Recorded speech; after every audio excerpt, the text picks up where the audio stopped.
Hey, sucker fool. You like anime, right? Hell to the yeah like no other. Yeah, that's what I thought. All right, well, check it out.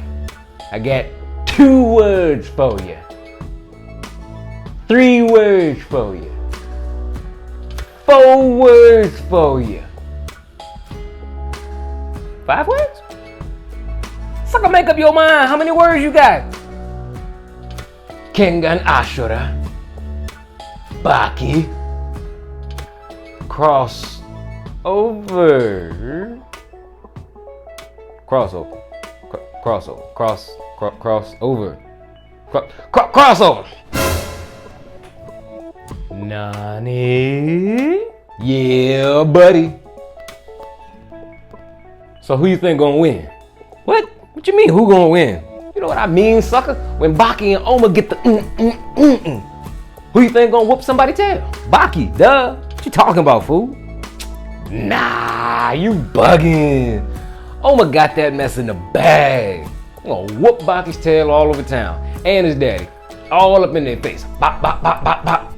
What? Man, sucker. Look, first of all, you need to get your head checked, alright? Because you're losing your mind. Baki's whooping that tail 10 ways from Sunday, okay? He killing Oma 10, 12 times before he even take a stance. Look, man, you need to stop smoking that stuff. It's messing with your mind. Man, you crazy in the June bug on a hot summer day. Shh, tripping. What you eating? Oh, shucky ducky, let me get some. Man, don't worry about that.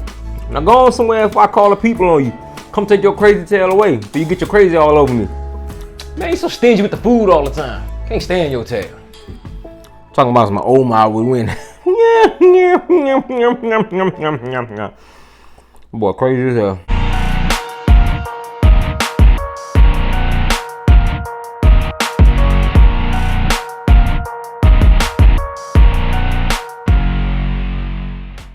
Boom, shakalaka, all in your face, suckers. You already know what it is. Your boy Nerd Gainz back at you with another one. It is Wednesday, July 15th. What does that mean? That's right, you know what it means, baby. It's Weeaboo Wednesday. Yes. And we got some exciting news to talk about. We got an exciting subject to talk about. We're gonna get into it. Ooh, it's gonna be so exciting. At least I thought it was gonna be exciting. And then upon further research, I found out that they're not actually doing a crossover of the Kengan Ashura and Baki anime. The artists just wanted to promote the series on Netflix. Just wanted to let people know they was out there. Don't want to actually do no crossover. No. But it could still be exciting to talk about. So that's what we're going to do. We're going to do it. We're going to talk about it. Y'all ready? Let's go. So, Tokita Oma and Baki Hanma. What's up? Everybody been talking about it. Ever since both of these came out, we've been wondering if they met, who would win? Tokita Oma, Baki Hanma. I don't know. We're gonna figure it out. We're gonna talk about it. So what we're gonna do is we're gonna examine a little bit about each character, bop, bop, back and forth a little bit, and we're gonna compare some stuff, and then we're gonna see who would win. Now, keep in mind that at least for these 2 anime, I am an anime only. I have not read either of the mangas, so I don't know as much of the deep details as probably a lot of the rest of y'all. But I'm gonna do my best to try and compare and see which one I think would win. Personally, I'm taking Baki, because Baki is a bad mamma jamma, a bad motherfucker. Baki is whooping that tail. He's whooping Oma's tail. It's going down, man. It's going down. Baki's taking Oma's face off. Now, some suckers out there want to be like, oh, what about Tokita Oma's berserker mode? If he were to do that, then he would whoop Baki's tail because Baki never fought somebody with berserker mode. Man, boo on some berserker mode. Look, berserker mode does a lot for Oma. I get it. It does. Pumps them all up. His blood in there going crazy. He pumping. The muscles got access. He done took the limiters off in his brain. Muscles got all the access to all the power they can stand. Still, if there was going to be anybody that could counteract that mess easily, dare I say, it's Baki Hanma. Think about it. Baki's fought a whole lot of people that he didn't, he had never encountered before. You know what I'm saying? Different techniques and styles and special stuff he had never encountered before, okay? That didn't mean jack. He still won in the end. Now, I get it. It's not like Baki's never lost a battle. I know. But, we'll do a little comparison. We'll talk about it. Okay, let's talk about Baki for a sec. This dude is a mad lad. Born as son to the ogre himself, Yujiro Hanma, the strongest creature on earth, Baki was pretty much destined to be the beast he is today.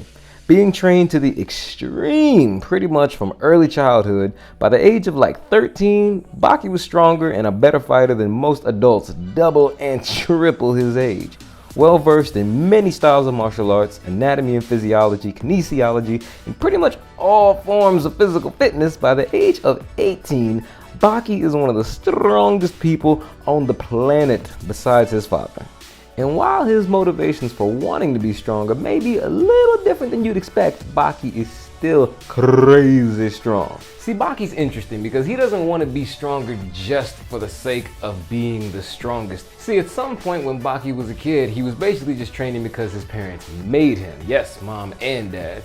It wasn't really because he really wanted to. He liked fighting, but he didn't really have the passion for it that, say, Yujiro did. But at another point, a little further in his teen years, no spoilers if you haven't read the manga or watched the anime, something happens that basically motivates him to just want to be stronger purely so that he can beat his father. It's a revenge thing, and that's the thing that basically ties these two characters together. Okay, moving on to Tokita Oma. This man is a beast! Also trained rigorously from quite a young age by his sensei, Tokita Nico, master of the Nico style of martial arts. Though Oma may not have the repertoire of mastery over many different forms of martial arts like Baki does, the Nico style itself is so good and covers so much, honestly, it might not make a difference. Oma was also a born fighter just like Baki and is also similarly driven by revenge. As an adult fighting in the Kengan arena, matches between high-rolling companies holding illegal underground fights to determine business dealings between them, Oma has gotten a lot of experience in a very short amount of time. And quite a nice little ace up his sleeve. Now, Tokita Oma is definitely a badass, no doubt about that whatsoever. In his universe, Oma is one of the strongest people on the planet, except for like 2 people. Now, he's got a few years on Baki, so you could use the the experience excuse there. But if you're going that way, then Baki, honestly, I think has fought a lot more and a lot higher caliber fighters than Oma has, even in the times that they've been alive. Like, honestly, Baki has fought some insane people, like just masters of their respective arts. Like, it's insane. Now, we must talk about the elephant in the room. What about Oma's Berserker mode? It's this thing where basically Oma taps into this part of himself where he takes the limiters off of his brain. Everybody on the planet, we all have limiters in our brain, okay? What they do is they stop us from using our muscles to the full extent that they're actually capable of. Why? Because if we were to use all the capacity that our muscles have, we would end up destroying ourselves very quickly. You hear about these stories sometimes of like these normal everyday people, busting through steel doors and lifting cars off of kids and stuff like that. That's what that is.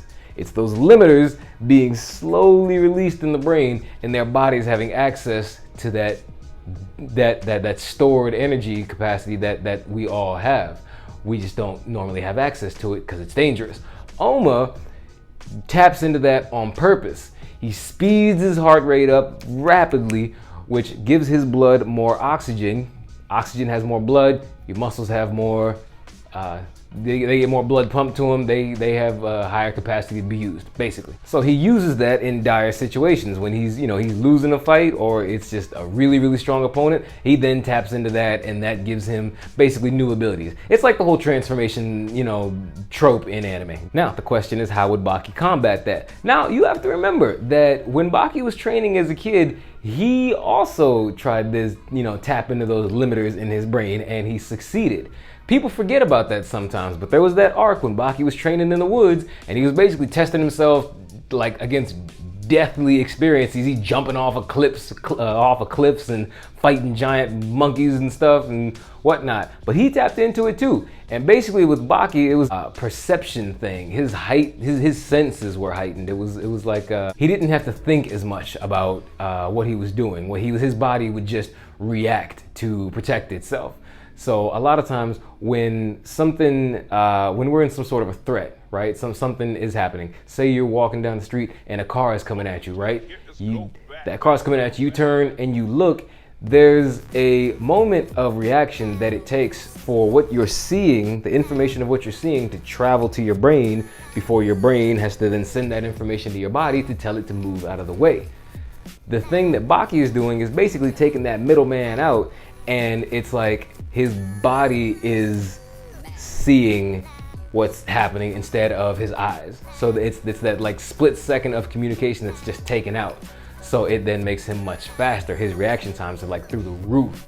Now, let's talk about adaptability for a second. As a fighter, any coach or any great like teacher or whatever, or any great fighter will tell you that no two fights that you're gonna be in are gonna go exactly the same way. No two fighters are exactly the same. They're not gonna use the exact same moves in the exact same ways with the exact same amount of power, speed, all that good stuff. So you have to be able to adapt to each situation very, very quickly. And that's one thing that these two fighters have in spades. Their adaptability factors are extremely high. They can get in the ring and fight somebody that they've never fought before with techniques that they've never seen before. And just by the end of the fight, they have recognized and memorized their techniques. They've come up with counter techniques. It's insane. Another cool thing to think about that I thought would be, what if, if these two characters did get together in the same universe, what if instead of fighting each other, they found in each other kind of a kindred spirit, so to speak, without even having to fight? Not likely. And then they kind of teamed up, I think it would be really cool to see the different characters from each universe get to meet. There are a bunch of like matchups that I would want to see in between these two universes. That'd be a whole nother video, actually. Maybe we'll do that. Probably not next time, because y'all probably tired of hearing about these two series. But maybe next time. We'll see. I don't know. I'll do it eventually, because that'll be fun. But yeah, I just think that would be a really cool thing to happen, Just these two guys, these two kindred spirits that found a lot in common with each other, end up having a similar goal, and then helps each other to reach that goal. I think that'd be pretty cool. Now, without making this video half an hour to 45 minutes long, in conclusion, once again, Baki is the man. He would win. That is my opinion. Is what it is, okay? His experience, his overall power, his adaptability, everything, all right? As always, thank you guys so much for watching. Thank you for the support. Feel free to like, comment, subscribe, all that good stuff. Hit that notification button, smash it like Baki's about to smash Oma's face, so y'all can see the new stuff coming out, all right? You know what it is. Peace.